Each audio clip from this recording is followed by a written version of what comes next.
Okay, you can start now. Okay, good. Just checking my sound. We're good to go? Wonderful. All right. So again, good morning, everyone. And once again, a very warm welcome to World Vision's inaugural Asian Summit for Corporate Good. My name is Neville Wepner. I'm World Vision's Resource Development Director for the Asia Pacific. And the title of our first session is Youth as Drivers of Inclusive Economic Growth. Can we just pause that?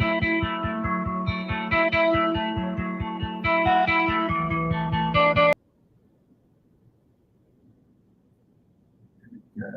So we'll come to that. We'll come to that in a second. Are we good to continue?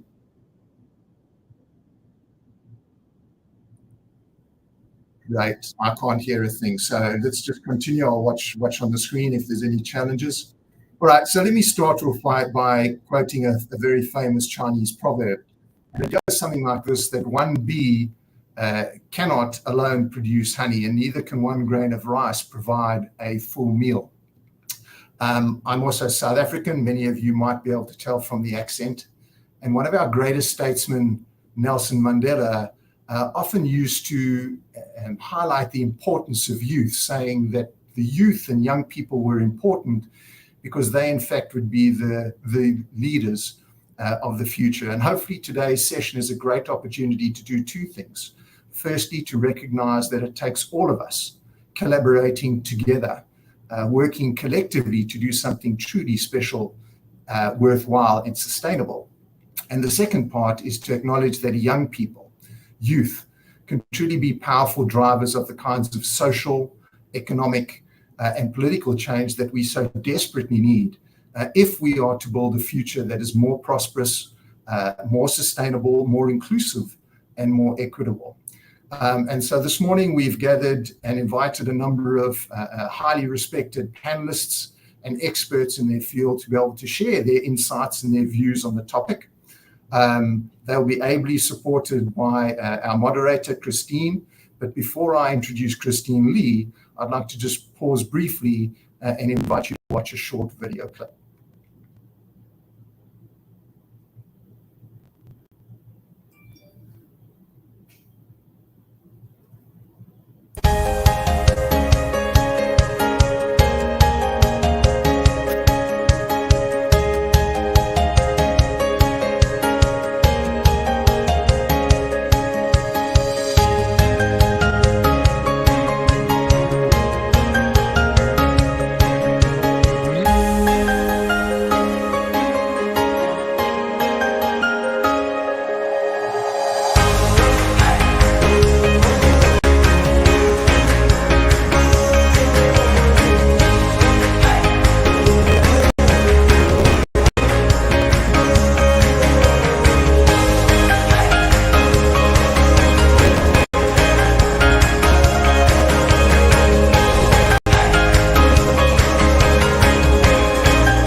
Hi, moving on. We seem to have had a little sound hitch there, but I'm going to move on just to introduce Christine then. It gives me great pleasure to introduce Christine Lee as the moderator for our session. Christine is currently the Regional Ops Director for Vision Fund International.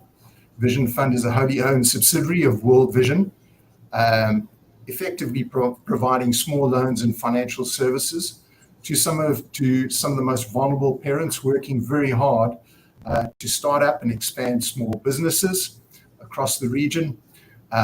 These proceeds from these funds go on to be able to better feed, educate, and care for their children. So Christine has had a highly successful career in leadership, in wealth management, in banking, in consumer services. In addition, she continues to be an advisor to a number of family businesses, particularly next generation leaders. She sits on a number of boards and is also a certified executive coach working primarily with women leaders. And so with that, we very much look forward to our session, Christine. And so over to you and our guests. Thank you very much, Neville, for that introduction. I just want to do a quick check to make sure that you can all hear me well. Loud and clear. Thank you very much. Well, it is indeed my pleasure to be the moderator of this really exciting segment, the Fireside Chat, and the topic of which is youth as drivers of inclusive economic growth. Now, as a mother of 4 children, 4 millennials, when you will recall, when those of you who have children, that when they were young, if you've asked them questions like, what do you want to be when you grow up? Right? So every child, regardless of their circumstance, regardless of where they've grown up or what society or what community they've grown up in, have dreams and have aspirations. Young people have an opportunity. They have the potential of being drivers of economic growth, increased prosperity, and political and social change. And in this world, as we've heard earlier from the first session, there's just so much that's happening around us that's causing economic duress, social duress, mental duress, in fact. And a lot of the youths in our communities, and in particular, the most vulnerable communities that World Vision and Vision Fund serve today, have this fear of the future. What's my life going to be like? They have this concern about how they're going to break into the future. They too have dreams. They too have their aspirations. So it is really indeed my pleasure today to be moderating this particular session on youth as drivers of inclusive economic growth. And with me, I'm very, very fortunate and privileged to be joined by my distinguished panel, and all of whom are hugely passionate, hugely successful individuals who spent many years of their career in the area of social impact and youth development. And they are also representatives of very forward-looking, very successful organizations which actually recognize the immense potential of youths in the workforce as leaders in their companies and their communities. So it is indeed my pleasure to introduce the first of my panelists, and he is William Chew, who is the Global Head of Future Skills, Group Corporate Sustainability of HSBC. Now, William, I'd like you to unmute yourself and please kindly introduce to us in the next couple of minutes a little bit about what HSBC is doing in the area of youth development and inclusion. Thank you. Over to you, William. Good morning, everybody, and thank you, Christine, for the very kind introduction. Once again, my name is William, and I work for HSBC. And as you know, HSBC is a bank. So, and at HSBC, we have a sustainability strategy, and I'm part of that strategy, and I'm responsible for the implementation of a future skills strategy. So we talk about engaging young people and to help them see the risk and opportunities in the future, and then as a result of the various transitions that they might be experiencing. So we talk about the low carbon transition, and then we help them face technological changes, and then we also help youth tackle any macro changes that they might be facing in the local communities. So so my work involves working quite closely with a lot of nonprofits, organizations, as well as educational institutions in delivering our programs. So this is a very brief self-introduction, and I look forward to a very interesting dialogue to come. Thank you.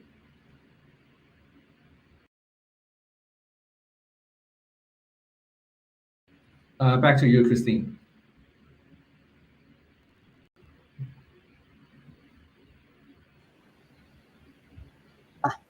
Sorry about that. I didn't realize I was muted there. The next panelist that I have with us today is Ibin Chu. And Ibin is the head of community investing and development of Citibank. So I'll now turn it over to Ibin to introduce a little bit about yourself and also what your institution is doing in the area of youth development and inclusion. Thanks, Christine, and good morning to all. My name is Ibin Chu. I head Citi's community investing and development efforts in Asia Pacific across 17 countries where Citi is present. The community investing and development team at Citi utilize a suite of tools, including philanthropy from Citi and the Citi Foundation, inclusive finance, impact investing, community engagement and volunteerism, to invest in the equitable and inclusive growth of communities. At the Citi and the Citi Foundation, we have a long track record of supporting youth. In fact, we've invested more than 275 million US dollars in philanthropy globally to support youth employment and empowerment over many years. Here in Asia Pacific in 2020, as part of our Global Pathways to Progress initiative, Citi Asia Pacific and the Citi Foundation announced a collective commitment of 35 million US dollars in philanthropic investment to advance economic opportunities and employment for youth from low-income and underserved communities in the region by 2023. In addition, the bank also committed to offer 6,000 jobs and 60,000 job skills training opportunities for young people at Citi Asia Pacific over the same period of time. In the first 2 years towards this commitment, we've delivered more than 24 million US dollars, supporting 49 organizations across the region, which are serving over 111,000 youths who are facing challenges in their employment journey, from inequality and social barriers to vocational skills training, from financial education, leadership, and social skills to school to work transition and the support systems and the enabling environment. Thanks again for having me and look forward to the conversation. Thank you, Ibin, and welcome. Our next panelist is Ved Manitiwari, and he's the Chief Operating Officer of the National Skills Development Corporation of India. Over to you, Ved, to tell us a little bit about what your institution does.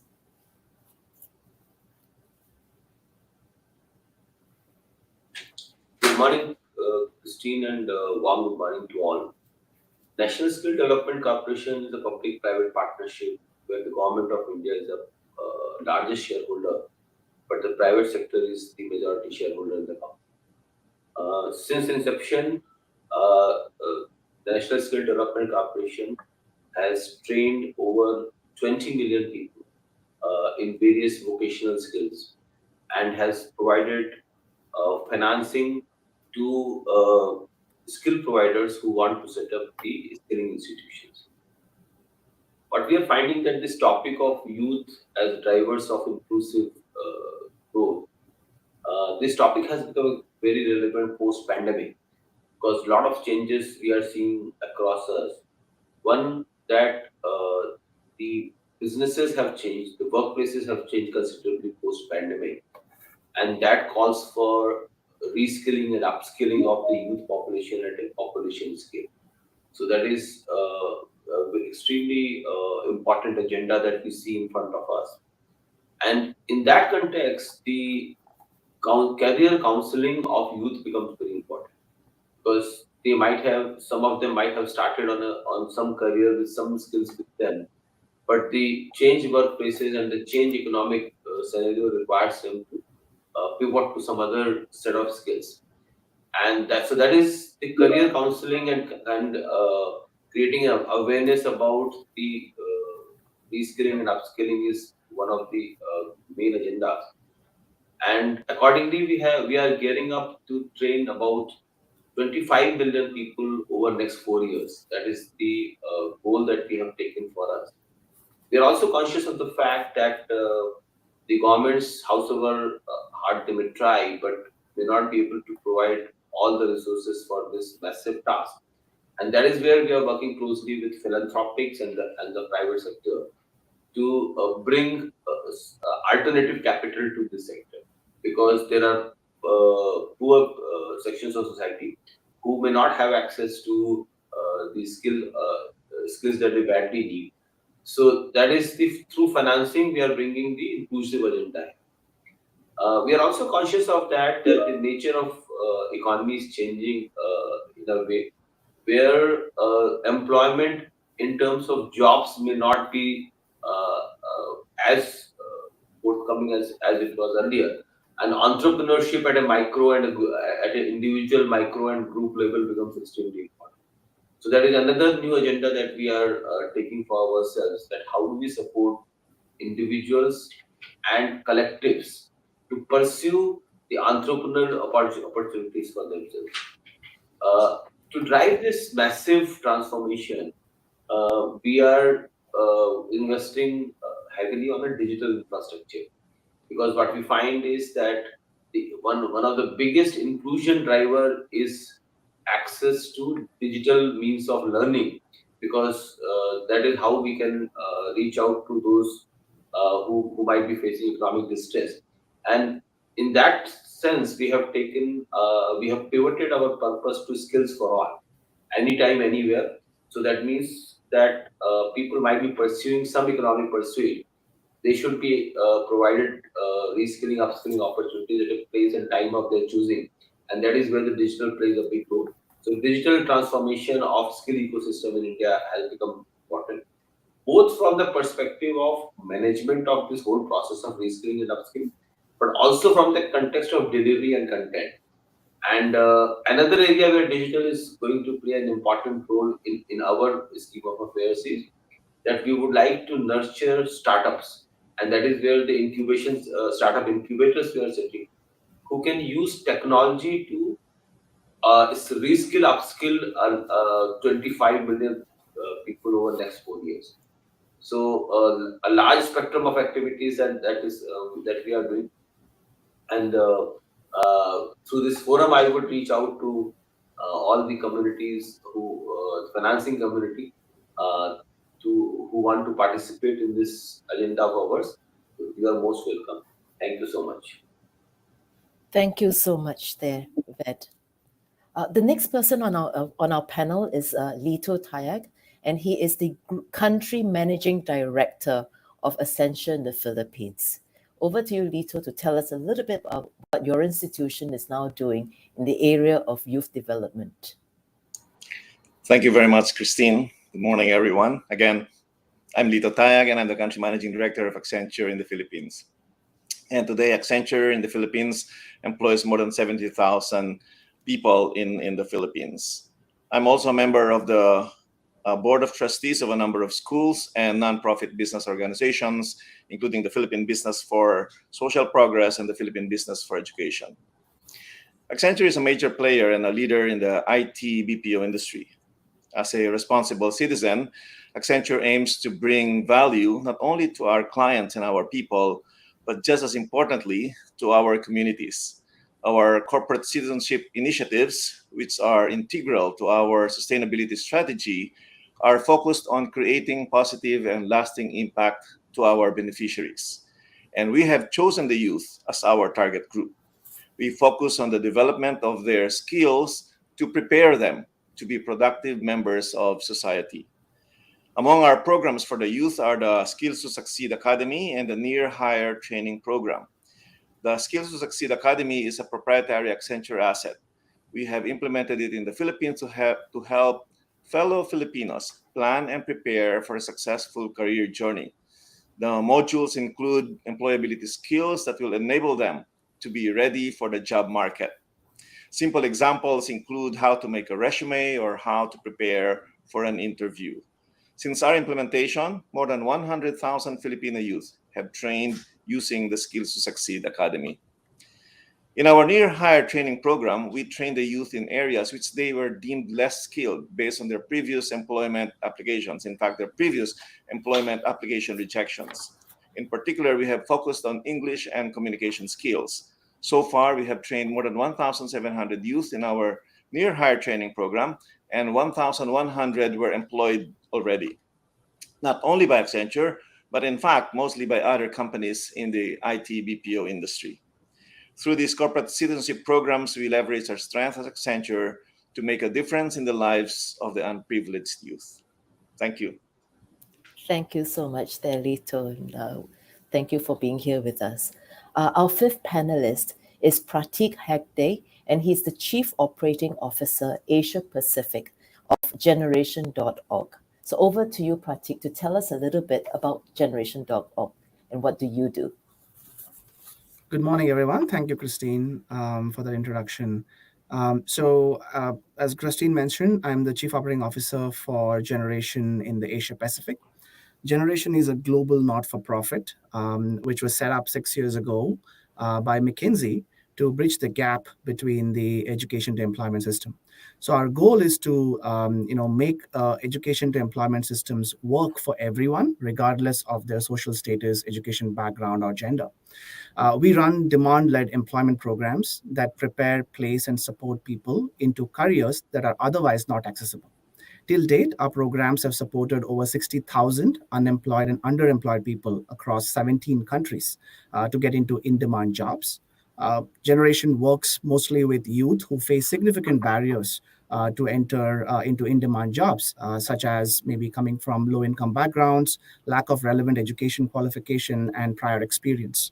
We also work with employers to change their hiring practices to make them more inclusive and get them to consider youth coming from non-traditional backgrounds whose CVs may have typically gotten rejected in a usual AI-based screening. Generation also works across the entire ecosystem. We work with the governments, education institutions, corporations, and donors to build scalable employment programs across the countries that we operate in.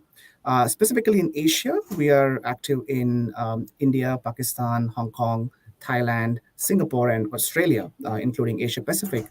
And we've essentially seen the employment outcomes that have resulted in something like 83% of our learners who complete our program find a full-time job within 3 months. And these are the employment outcomes that we would like to scale with the help of other partners in the ecosystem while building capability of the ecosystem itself. Looking forward to the dialogue today and great to be here once again.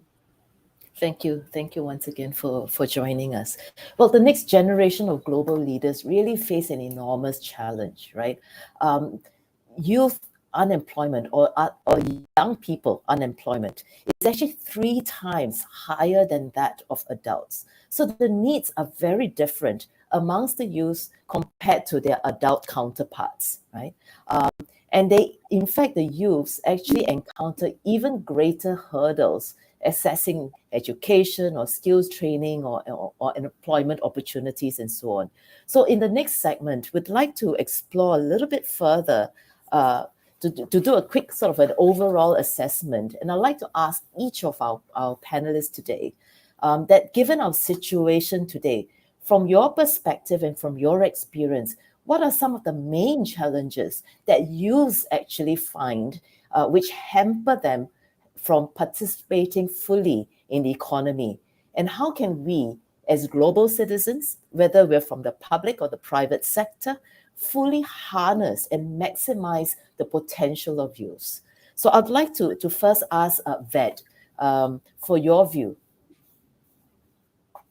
So, according to me, what we have found is that post-pandemic, the economic value chains have been disrupted immensely, and that have caused rejigging of the workplaces.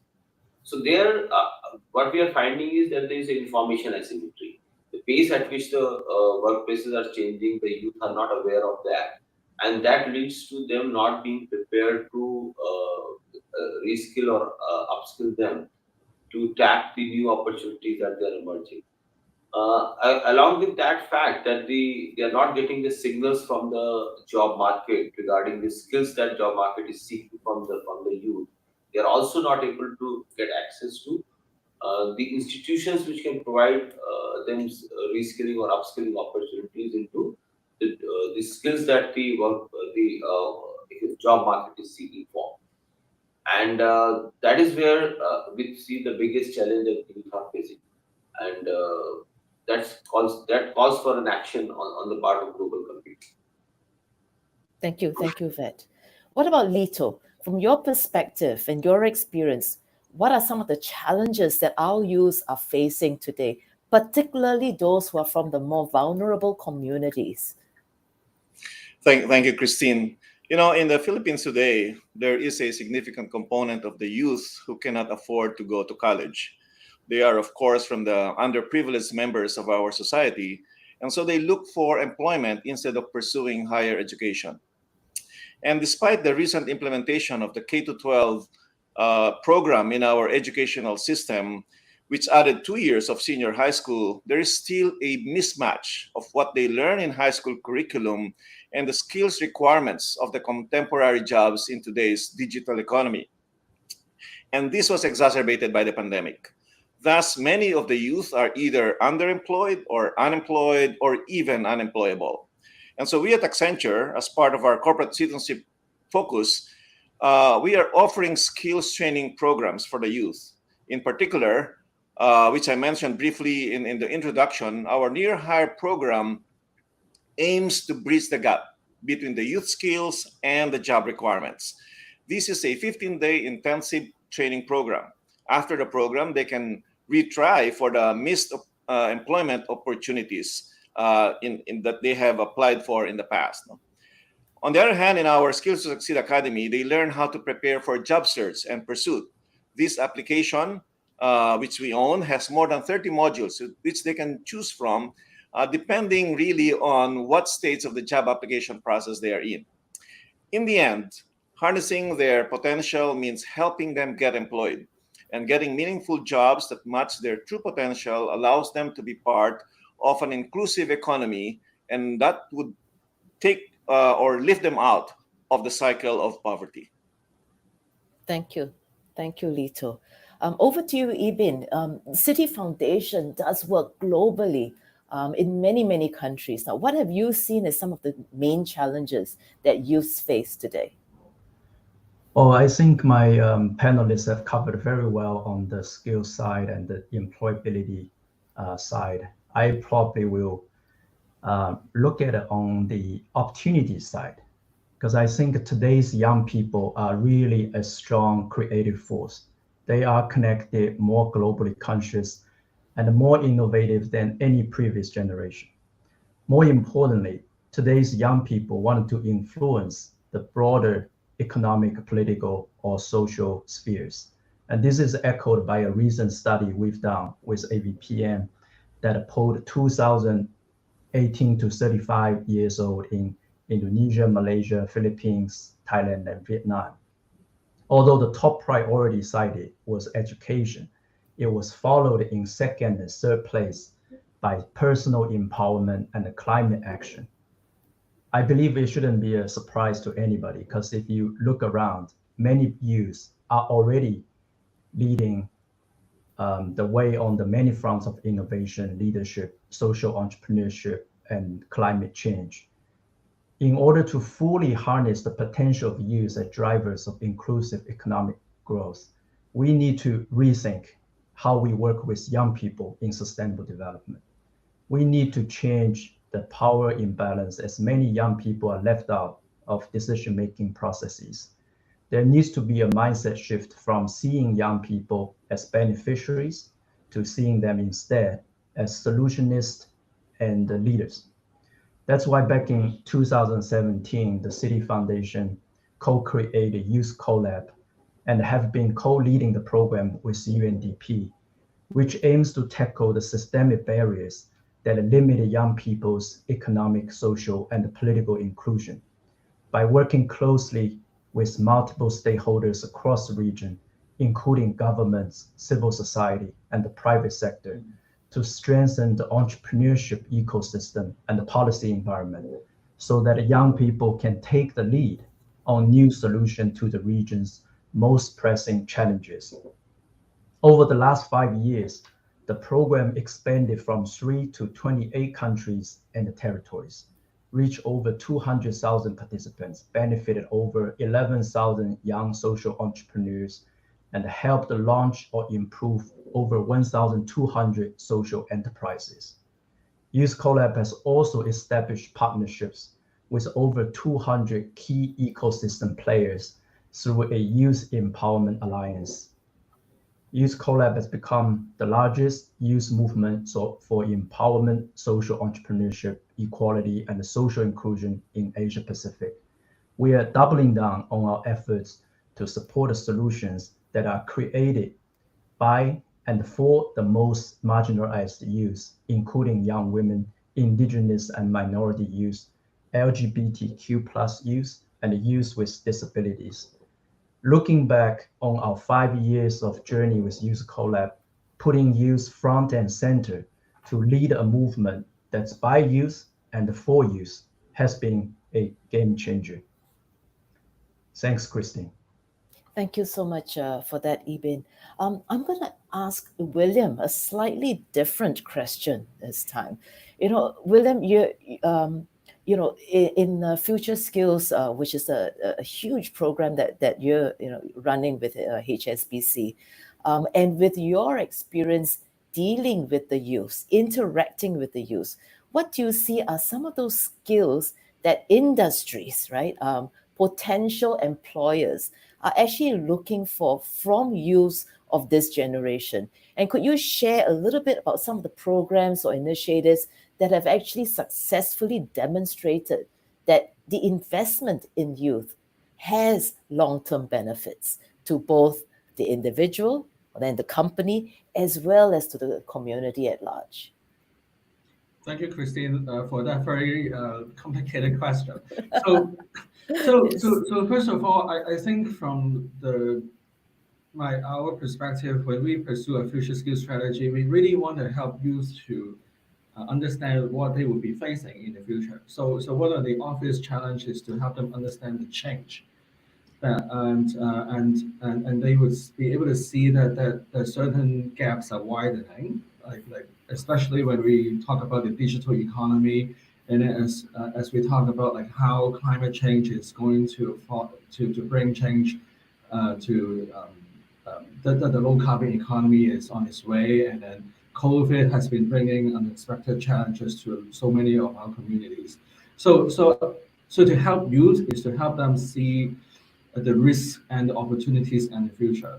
So we don't just talk about that they will have to upskill in order to protect their future livelihood, but it's also meaningful to help them see that they all will have to that they have a bright future to come, and then it's very important that they would have the ability to see like future growth opportunities, future career opportunities, etc. So in my space, I talk about sustainability, and then I talk a lot about new areas like green skills, and how new economy, how industries might be providing new opportunities for youth all over the world and in our local communities. So that's point number one. And point number two, I believe, is about connectivity, right? So we have to be able to help youth to connect to each other, to connect to role models, to connect to opportunities. So at HSBC, we talk a lot about like how we want to build like talent pools, right? So we want to be able to be in a dialogue with youth. So we also will have to see the needs from the youth point of view. I mean, we believe that the youth will have a voice in their own future. We need to understand what they think are good for them, and then we engage them in the dialogue and help understand like what might be good for them in the future. So it's about empowerment.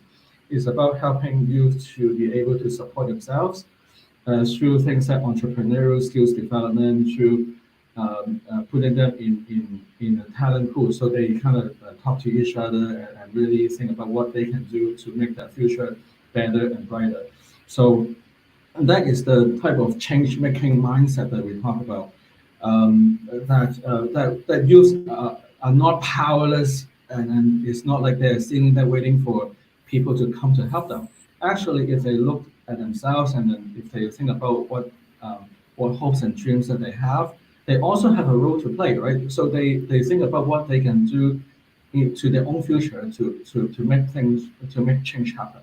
So I guess for HSBC, our Future Skills program is not one big mega program, right? So we run programs in many places around the world, especially in places where we run the business. And then we want to be able to tailor make our programs according to local needs. So, but then there are some common themes. First of all, we talk about soft skills. We talk about not just those traditional like collaboration, communication, those types of soft skills, but we focus on like building a positive mindset. We talk about financial capabilities, which means that we look at ways to help youth to plan ahead and to be able to take steps to make the dreams happen through perhaps asset accumulation or through financial planning, etc. So we want to build financial capabilities. And we also promote cross-sector collaboration, which means we want to be able to talk to teachers, educators, youth workers, in order to help build the capacity in the organizations helping youth.